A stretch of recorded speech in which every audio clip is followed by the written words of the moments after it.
Hey everybody, it's Beast. Welcome back to my channel. I am back on my big old charter bus. It's a little overcast today. I'm sitting here watching a high school baseball team play baseball. They haven't even started yet. So I was sitting here and I was thinking, as I went through downtown Portland today. I went through downtown Seattle yesterday. And I started really thinking, and I started reading up on other cities and how they were doing in their downtown core. Seattle, I already said Seattle. Before we get started, why don't you hit that subscribe button and that notification bell so you don't miss another video. Keep following me through this video because I'm going to be talking about a bunch of ideas that I possibly have that could, that might be an influence on those that are in these type of communities. San Francisco's having the same problem.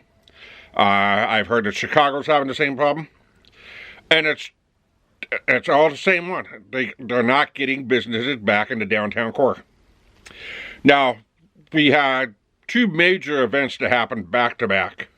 We had a big lockdown, and then we had some massive protests. And in some of these cities, these protests lasted for months. In Portland, it lasted for almost 6 months. I think once the Christmas lights came on, that was it. That was the end of the protests. I don't know, I really didn't pay attention to the end of it. I was tired of following it. I tried to avoid it because it was just negative news. It was stressful. And back then I was driving for the transit agency, so I was trying not to, mix my influence with everybody's politics.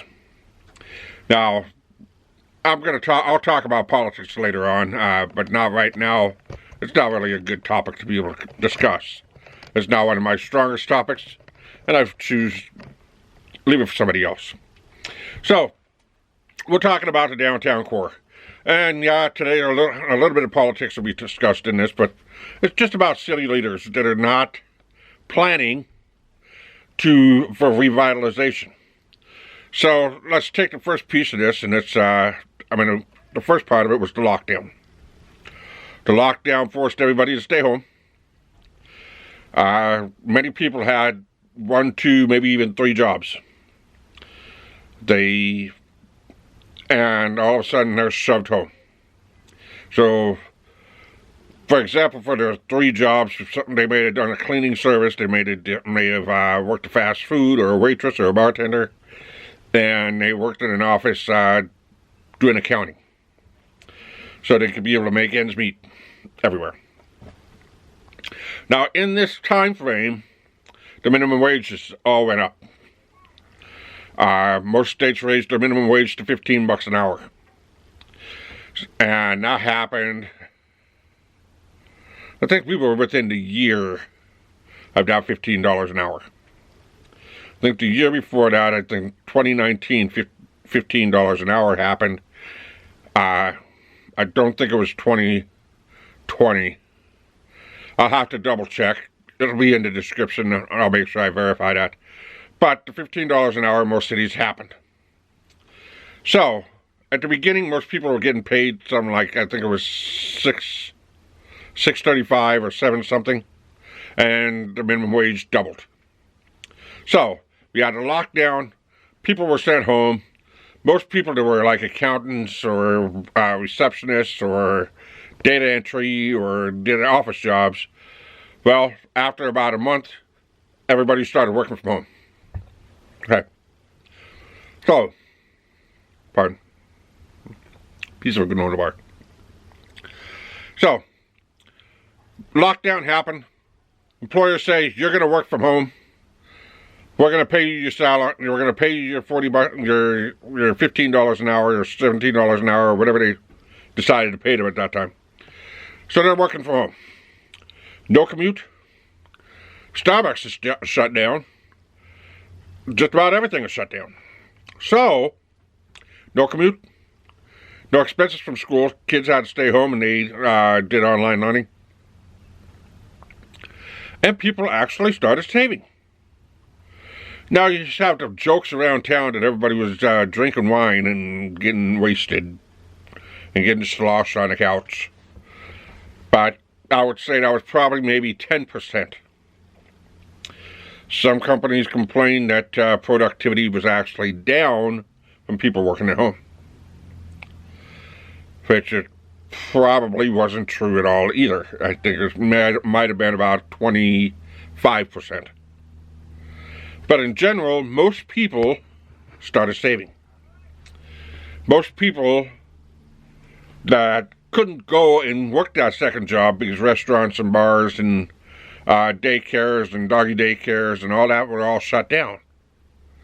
So people started using their mind and started creating what everybody is talking about now is the side hustle. The ultimate side hustle. And they're good to go. So that gives you kind of an idea of the employment issue. Now that you have the idea of the employment issue, now let's take a look at the downtown cores. Now you had big office buildings with thousands of people inside of them. Most downtown cores had about 1 million people going in and out of it every single day. So you had all the office buildings downtown. You had all the little shops downtown. You had the dry cleaners downtown. You had the jewelers downtown. You had the mini malls downtown. You had clothing stores downtown. You had entertainment downtown. Everything was downtown. Now all of a sudden the companies, all these tech companies, accounting companies, data entry companies, all of them started working from home. One of the best things most companies have done. Now they're trying to increase a little bit of productivity. But now the offices are sitting empty.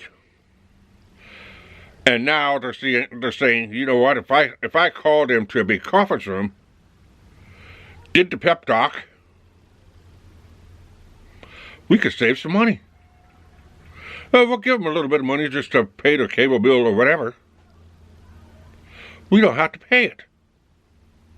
They stay home. I think we're onto something. So I would say 80% of all these companies took their multi-million-dollar leases and chopped them down into, let's say for example they had 100,000 square feet, they went down to 20,000 square feet. They saved themselves a fortune. Not only did they save themselves a fortune in that, they saved themselves a fortune in parking fees. Now the domino effect happens. So now your normal workers are not going downtown. And now we have Zoom calls, video, voice over internet, video over internet calls.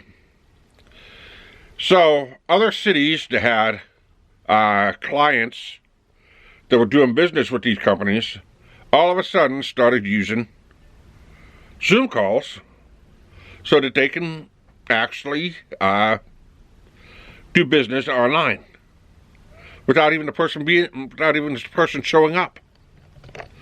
Now that started becoming an even bigger aspect for wires dangling around. It was a bigger aspect for companies to say, whoa, now we're saving on hotel fees, we're saving on rental car fees, we're saving on paying the employee for the time that he's over there. Cool. Now we're going to slash that in half. Alright, so to recap, office buildings shut down to about maybe 25% of the capacity, and the hotels probably went down to about 50% of the rental capacity. Now the domino effect happens. Taxi cabs, before it would take you 2 hours to get a cab. Now it takes you maybe 10 minutes if you call a cab. Uber, it's still a very popular thing for most people. It takes you a little longer to get an Uber. So they didn't really get affected by it. Now the restaurants, all these restaurants downtown, they had to feed these millions of people at lunchtime. Well, they stopped coming. And then, of course, 4 and 5 o'clock, which was between 4 and 6, which in the States we call happy hour. People go down to the bars, have dinner, have a couple drinks, chat with the co-workers. When it came to Friday nights out, they'd go out. Their spouse would meet them downtown. They'd go to a concert or a show or whatever. All of that came to a grinding halt. Now, all of a sudden, the jewelry shops started shutting down. But during the meantime, from shutdown, we had all these riots and we had people breaking in. Some stores kept getting hit every single solitary night. Glass shattered all over the place. They kept going in to try and rob them. Nobody was going to do anything about it. Now these shops said, I'm out of here. They packed their stuff up and they moved to the burbs. I know one that packed up their stuff and they moved to the other side of the state. And then the clothing stores, they said, well, we're not getting any business, but we're picking up on online business.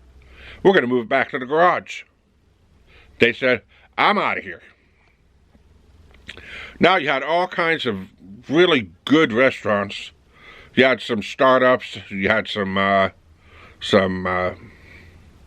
food carts. And they're all their businesses slashed. But then all of a sudden a new food cart opens on the other side of town. They said, we're out of here. Now, all of this is happening where they're saying, we're gone. We're hitting the road, Jack. And we're not coming back no more. Now, with all of this happening, with all these little side hustles, some of these lower income earners that used to go in and say, hey, if you pay me $20 cash a night, I'll wash the dishes. And they go in, they work for maybe 2 hours. They say, okay, we're done. Well, sure enough, they'd go in and they stopped being able to make the money. Now that we're getting to the big details, now the homeless population starts moving in downtown. They don't see the traffic on the sidewalk, and then they start sleeping in front of shop doors. Now you had the homeless population downtown, they're pitching tents. There's no security patrols really much anymore downtown, and, well, there you got it. It starts becoming dirty.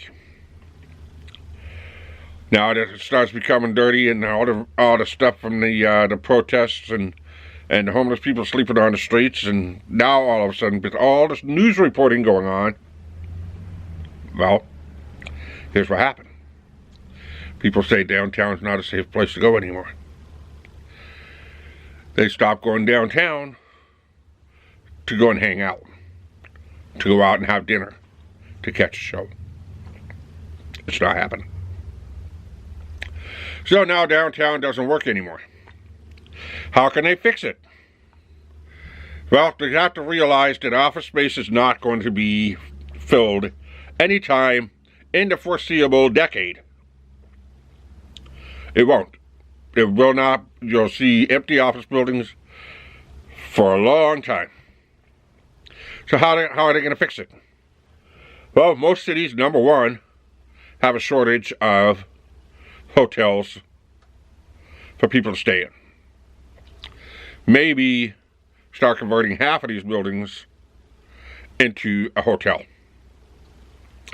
Easy enough fix. Takes a little bit of labor to be able to put a hotel together, but it can be done. Now, the second thing that needs to be done, of course, we have a housing shortage. Well, convert some of these into high-rise apartments. Put the pressure and the strain on everybody else that's raising the rents and basically forcing people out on the streets. So, do it that way too.